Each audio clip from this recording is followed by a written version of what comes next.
Good morning everybody. आज हम प्लेटो के न्यायिक सिद्धांत के बारे में चर्चा करेंगे।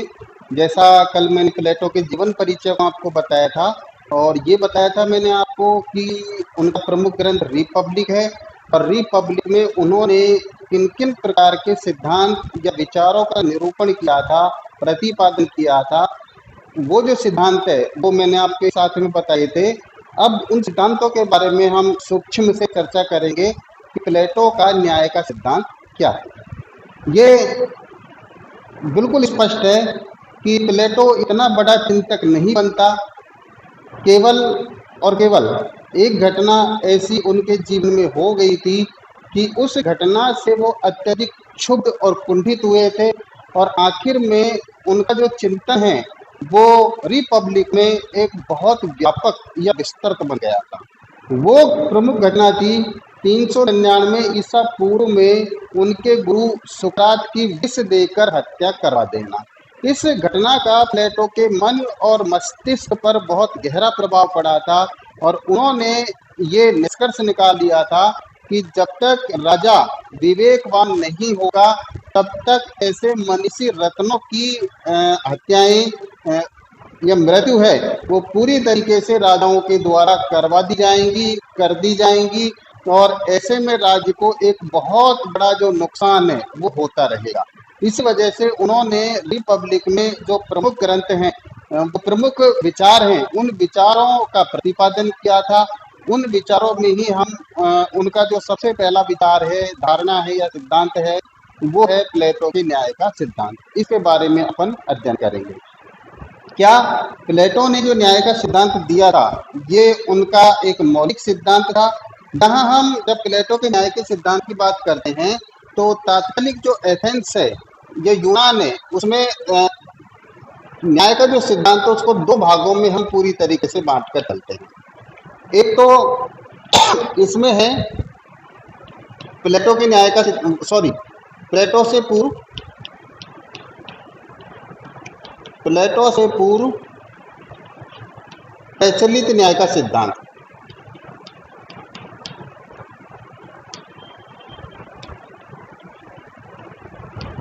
जो तात्कालिक यूनान में प्रचलित था और इन्हीं सबका खंडन करते हुए प्लेटो ने अपना न्याय का सिद्धांत दिया था, जिसे प्लेटो के न्याय के सिद्धांत के नाम से जाना जाता है। ठीक है, तो यहाँ हम सबसे पहले प्लेटो से जो पूर्व प्रचलित न्याय की धारणा है उसके बारे में थोड़ा सूक्ष्म से जानेंगे कि इसमें किस किस प्रकार के सिद्धांत थे। एक तो इसमें परंपरावादी सिद्धांत था।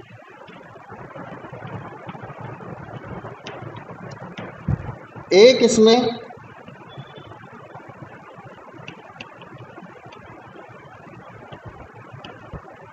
क्रांतिकारी सिद्धांत था।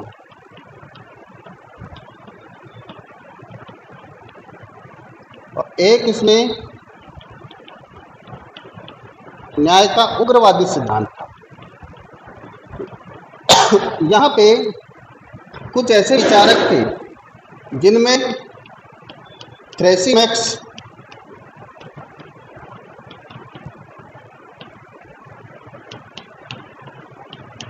पोलीबियस,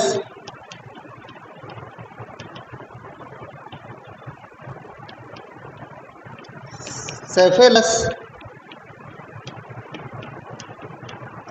आदि विचारकों के नाम आते हैं। इन्होंने अलग अलग जो अपनी उक्ति है उसमें न्याय के बारे में बात की है। कहा है न्याय भय का शिशु है।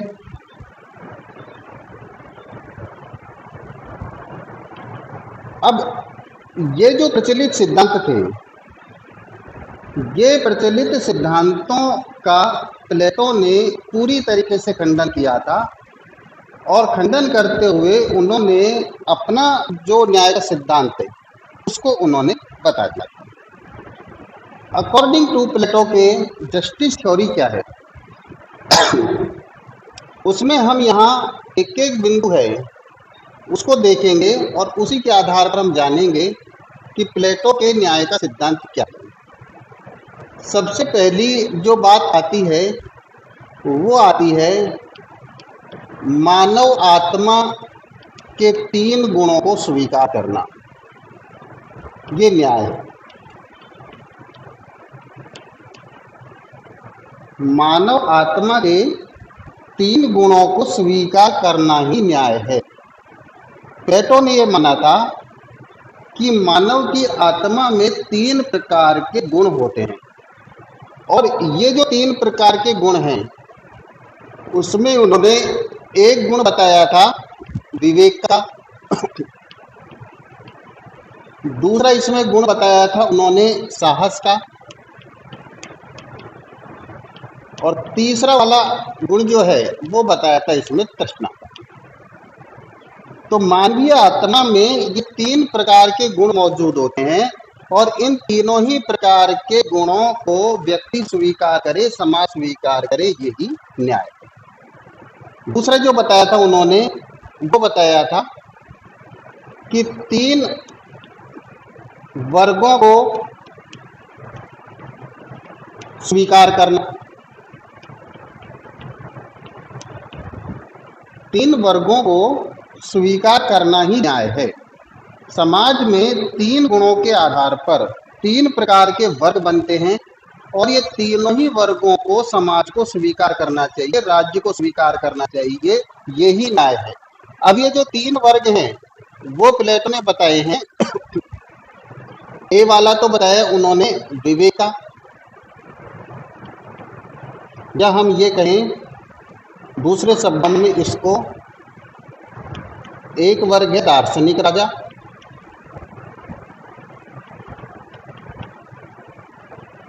दूसरा जो वर्ग है वो इसमें है सैनिक वर्ग, और तीसरा जो वर्ग है वो इसमें है उत्पादक वर्ग। यहाँ पे प्लेटो ये कह रहा है कि तीनों ही जो वर्ग हैं इनको राज्य समाज के द्वारा स्वीकार करना चाहिए। अब ये तीनों वर्ग कैसे बने? दार्शनिक राजा है वो कहाँ से आया, सैनिक वर्ग है वो कहाँ से आया, और उत्पादक है वो वर्ग कहाँ से आया? तो यहाँ पहले ही जो प्लेटो है उन्होंने कहा है कि मानवीय आत्मा में 3 प्रकार के गुण होते हैं, जिसमें जिसकी आत्मा में विवेक का गुण होता है वो दार्शनिक राजा वाला वर्ग बनता है, जिसके आत्मा में साहस का गुण होता है वो सैनिक वर्ग वाला गुण बनता है, वर्ग बनता है, और जिसमें तृष्णा का गुण होता है वो उत्पादक वर्ग बनता है। यहाँ दार्शनिक और सैनिक है ये तो एक एक वर्ग स्पष्ट है, लेकिन उत्पादक जहाँ वर्ग की बात आती है तो प्लेटो इस चीज को भी स्पष्ट करते हैं कि मजदूर हैं, बढ़ई हैं, कारीगर हैं, शिल्पी हैं, नाविक हैं, ये सारे के सारे समाज में रहने वाले उत्पादक वर्ग हैं। तो इस प्रकार से जो तीनों के तीनों वर्ग हैं इनको राज्य को या समाज को पूरी तरीके से स्वीकार करके चलना चाहिए, यही न्याय है। तो प्लेटो है वो अपने न्याय के सिद्धांत के बारे में इस बात को स्पष्ट कर रहे हैं कि मानवीय आत्मा में 3 प्रकार के गुण होते हैं, तीनों ही गुणों को पहचान करना न्याय है। 3 गुणों के आधार पर 3 प्रकार के वर्ग बनते हैं, तीनों ही वर्गों की पहचान करना न्याय है। तीसरी जो विशेषता है न्याय की वो इसमें आती है कि तीनों वर्ग अपने कार्य को करें।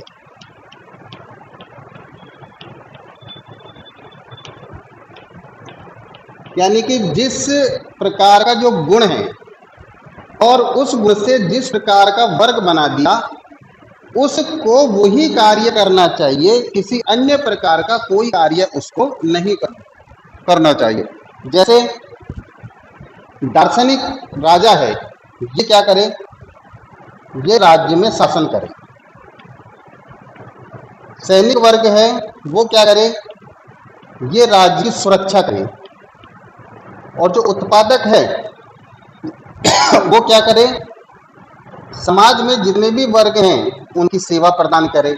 वो उत्पादन करेंगे, और शासक वर्ग और सुरक्षा वर्ग है उसको ये पालन पोषण करेंगे, उसको उत्पादन करके और उनकी पूर्ति करेंगे। इस प्रकार से ये जो वर्ग है वो निश्चिंत होकर अपनी सेवा करेगा जो उसको काम दिया गया है, और ये जो उत्पादक वर्ग है वो अपनी कार्य को करेगा। और इस प्रकार से समाज में जो 3 प्रकार के जो कार्य हैं वो अलग अलग हो जाएंगे। चौथी वाली जो बात है वो आती है इसमें कार्य का विभाजन हो,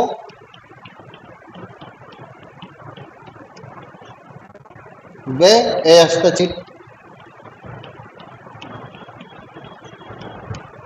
हस्तक्षेप हो ये न्याय है।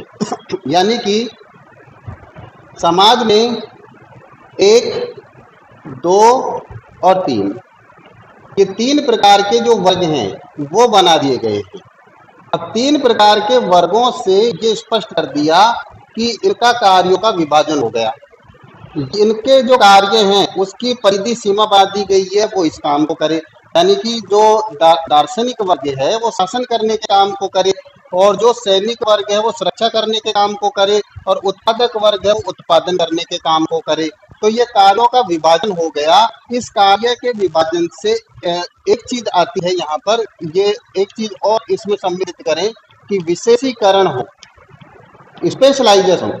इसमें स्पेशलाइजेशन कैसे हो जाएगा कि जब एक वर्ग अपने ही सीमा क्षेत्र में अपने काम को करेगा और वो करता ही रहेगा, तो निश्चित रूप में उस काम को करने में वो विशेषज्ञ हो जाएगा।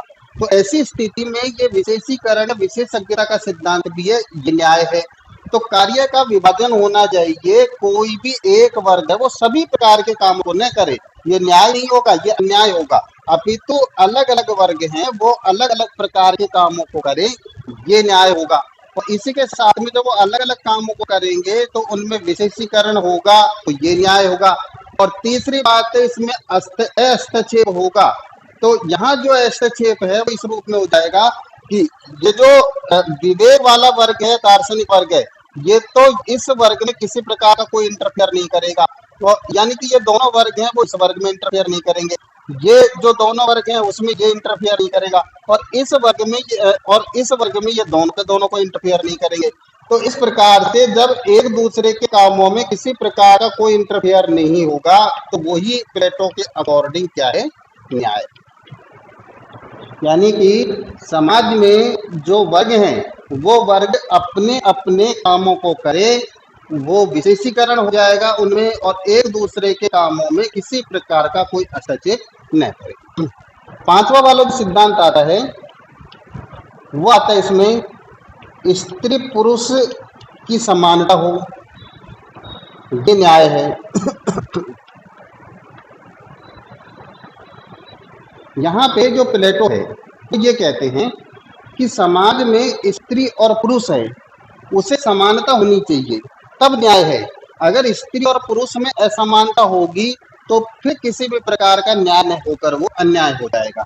यहाँ पे प्लेटो ये कहते हैं कि जिसमें विवेक होगा और साहस होगा उसको शिक्षा का अधिकार है, और तृष्णा को शिक्षा का अधिकार नहीं है। अब जिसको शिक्षा का अधिकार है वो शिक्षित होकर दार्शनिक राजा बनेगा। अब यहाँ पे प्लेटो ये कहते हैं कि स्त्री और पुरुष है उनमें शारीरिक बनावटी अलग होती है, बाकी तो उनमें एक जैसी सारी चीजें देखने को मिलती हैं। यानी कि मानवीय आत्मा स्त्री में भी होती है और पुरुष में भी होती है। तो उस रूप में जब स्त्री और पुरुष में मानवीय आत्मा है और एक स्त्री में विवेक है, तो फिर उसे ऐसा नहीं है कि समाज पीछे कर दे और केवल पुरुष ही पुरुषों को आगे बढ़ाए। थोड़ा ध्यान देने वाली बात है, हम पाश्चात्य राजनीतिक विचारक और भारतीय राजनीतिक विचारकों में जब एक तुलना करते हैं तो पाश्चात्य राजनीतिक विचारकों में सबसे पहला हम प्लेटो का अध्ययन कर रहे हैं, और भारतीय राजनीतिक विचारकों में सबसे पहले हम मनु का अध्ययन करते हैं। प्लेटो ने समाज में 3 वर्ग बताए हैं और मनु ने समाज में 4 वर्ग बताए हैं, ब्राह्मण, क्षत्रिय, वैश्य और शूद्र। यहाँ पे जो प्लेटो की बात करते हैं तो वो स्त्री और पुरुष की समानता की बात करते हैं। मनु की जब हम बात करते हैं तो वो एक पुरुष प्रधान समाज की बात करते हैं, वो स्त्रियों को पीछे धकेलते हैं। यहाँ पे प्लेटो है वो समाज में 3 प्रकार के वर्ग बताकर उनके कामों की बात करते हैं। मनु है वो यहाँ पर एक वर्ग है उसको बहुत ज्यादा अधिकार संपन्न करते हैं, और जो अन्य वर्ग हैं उनकी इतनी ज्यादा रेस्पॉन्सिबिलिटी उस संबंध में नहीं देते। और फिर जब स्त्रियों की बात आती है तो मनुस्मृति में स्पष्ट रूप से लिखा है कि महिलाओं को पुरुषों के अधीन ही रहकर चलना चाहिए, और वो शिक्षा से वंचित है, केवल घर के काम काज को ही संभाले। तो यहाँ थोड़ा सा जो अंतर है वो ये आ जाता है कि प्लेटो है उसने एक सामाजिक न्याय की बात की है, और वो ये कहते हैं कि जब एक स्त्री में विवेक होता है तो विवेकवान स्त्री को भी शासक बनने का पूरी तरीके से अधिकार है, उसे उसी प्रकार की शिक्षा प्रदान की जानी चाहिए, यानी कि राज्य उसकी जो गुण है उसको देखे और उसे उसी प्रकार की शिक्षा प्रदान करवाए। और अगर वो दार्शनिक शासक बनने के योग्य है तो फिर उसे दार्शनिक शासक बनाई जाए, उसे रोका नहीं जाए। अगर उसे रोका जाएगा तो निश्चित रूप से एक अन्याय होगा और वो उचित नहीं होगा। यहाँ पे जो स्त्री पुरुष की समानता की बात है तो हम ये कहें कि अगर उसमें विवेक और साहस का गुण है तो उसको उसी प्रकार की शिक्षा प्रदान की जानी चाहिए, स्त्री को भी मिले और पुरुष को भी मिले। दूसरी बात इसमें आती है कि अगर उचित प्रकार की शिक्षा प्राप्त हो तो स्त्री को भी शासक के पद पर बैठाया जाना चाहिए और पुरुष को भी शासक के पद पर ले जाया जाना चाहिए। तो समाज में एक जो विवेकवान वर्ग है उसका एक अलग से ही वर्ग बन जाएगा, और जिसमें विवेक होगा वही शासन करेगा, जिसमें विवेक होगा वो शासन नहीं करेगा। क्योंकि फिर वही बात आती है कि तत्कालिक एथेंस के राजा डायनोसियस प्रथम और द्वितीय की जब हम बात करें और उन्होंने जिस प्रकार से जो सुकरात है उसे हत्या की थी, या डायनोस द्वितीय के ऊपर जब उन्होंने एक्सपेरिमेंट किया था तो ये पाया था कि राजाओं में विवेक की कमी है, और जब तक विवेक नहीं होगा तब तक न्यायिक राजाओं से कामना भी नहीं की जा सकती। अतः न्याय के लिए ये जरूरी है कि उसमें विवेक होना चाहिए। अब विवेक अगर पुरुष में है तो वो भी शासक बने, और विवेक अगर स्त्री में है तो वो भी शासक बने। उसको रोका नहीं जाना चाहिए, दोनों में पूरी तरीके से समानता होनी चाहिए। शिक्षा उसको समान मिलनी चाहिए, यानी कि गुणों के आधार पर शिक्षा समान मिलनी चाहिए। और अगर उपरोक्त प्रकार की शिक्षा को हासिल कर लेते हैं तो उस आधार पर ही स्त्री है चाहे पुरुष है उनको शासक बनने के योग्य माना जाना चाहिए। छठी वाली जो बात आती है इसमें वो आती है इसमें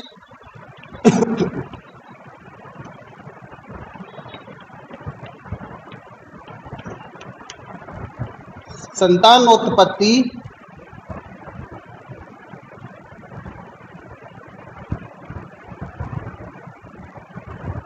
संबंधी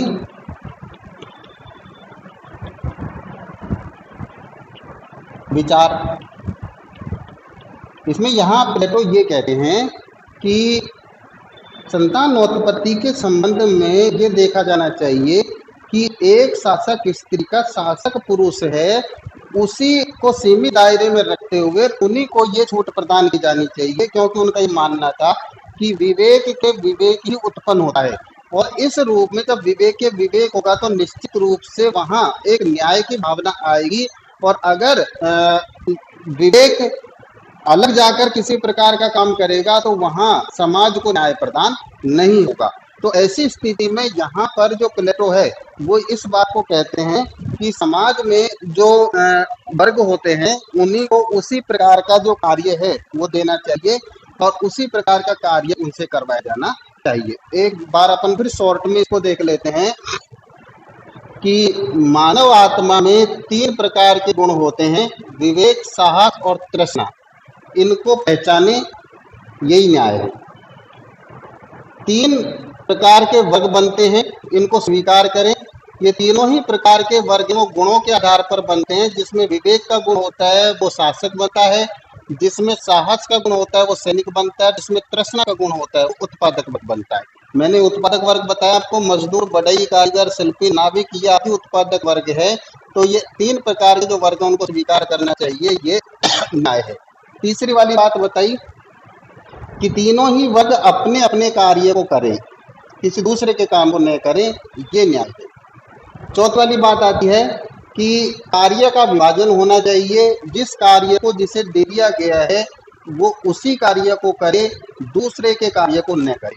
अगर उस काम को करेगा तो उसमें उसका स्पेशलाइजेशन आएगा, और वो विशेषज्ञ हो जाएगा उस काम को करते करते, और एक दूसरे के कामों में किसी प्रकार का कोई हस्तक्षेप नहीं करना चाहिए। ये न्याय है। स्त्री और पुरुष है उसकी समानता होनी चाहिए। अगर उसमें विवेक का गुण मौजूद है तो स्त्री और पुरुष को समान शिक्षा देकर उन्हें दार्शनिक वर्ग तक पहुंचाया जाना चाहिए। ऐसी स्थिति में राज्य में एक स्त्री वर्ग के प्रति भी न्याय होगा। ये न्याय है। और संतानोत्पत्ति है उसकी स्वतंत्रता अलग अलग वर्गों को अलग अलग मात्रा में दिया जाना चाहिए। ये न्याय है, यानी कि किसी को भी खुली छूट उसके संबंध में प्रदान नहीं होनी चाहिए। तो इस प्रकार से जो प्लेटो है उन्होंने अपने न्याय का जो सिद्धांत है उसको बताया, और उससे पहले के जो एथेंस में न्याय के सिद्धांत है उनका उन्होंने खंडन भी किया था। जो उनसे पूर्व प्रचलित न्याय थे कि भय के आधार पर कोई न्याय करता है, न्याय भय का शिशु है, कोई भी व्यक्ति है वो डर से किसी प्रकार न्याय करता है, ये बात नहीं है। अपितु न्याय है वो तो मानवीय आत्मा का विषय है, और आत्मा में ही व्यक्ति के मौजूद रहता है। तो इसी वजह से जो प्लेटो है उन्होंने कथन भी कहा था कि मानवीय आत्मा में असत्य को आश्रय देना अथवा उसमें आस्था रखना, यह एक ऐसी बात है जिसे मनुष्य सबसे कम स्वीकार करते हैं या करते ही नहीं है। ये बात बिल्कुल यथार्थ जगत में भी सटीक बैठती है। हालांकि प्लेटो के बारे में ये कहा जाता है कि वो एक काल्पनिक विचारक थे, एक सोफिस्ट विचारक थे, लेकिन बहुत सारे जो विचार हैं, चाहे कोई व्यक्ति या विद्वान कल्पनाओं में ही कहे या उस समय के जो समय था उसमें उनकी बातें हैं या विचार हैं वो सटीक नहीं बैठ सकते, लेकिन कालांतर में वो चीजें सटीक बैठती है। आज भी हम जब व्यक्ति को देखते हैं तो दो प्रकार की बातें होती हैं। एक तो होता है उसका शरीर और दूसरा होता है उसका मन। शरीर है वो किसी भी प्रकार की त्रुटि करने के लिए तैयार हो जाता है, लेकिन आत्मा तो हमेशा सत्य का ही अन्वेषण करवाती है। अगर मन से या आत्मा से व्यक्ति अभी भी पूछे कि मुझे उपरोक्त कार्य को करना चाहिए या नहीं करना चाहिए, तो अगर न्यायपूर्ण बात होगी तो आत्मा उसे कहेगी, और अगर अन्यायपूर्ण बात हुई तो आत्मा उसे कभी भी नहीं कहेगी। ये बिल्कुल सच है। तो आत्मा में तो व्यक्ति है वो असत्य को आश्रय दे ही नहीं सकता, अपितु इसी वजह से मनुष्य उसको एक्सेप्ट ही नहीं करते। तो ये सारा जो सिस्टम है, यानी कि जो न्याय का सिद्धांत है वो भी बाहरी वस्तु नहीं है, ये आंतरिक वस्तु है। एक अपन जो विशेषता है उसमें ये भी जोड़ सकते हैं कि न्याय का जो सिद्धांत है वो बाहरी न होकर आंतरिक है, यानी कि इसका बाहरी से कोई तात्पर्य नहीं है। सब कुछ होता है वो आंतरिक जो मन से होता है, क्योंकि इंसान का जो तत्व होता है, गुण होता है, वो ही उसको प्रेरित करता है, और वो तत्व के आधार पर ही उसे उसी प्रकार का कार्य करना चाहिए, तब जाकर न्याय।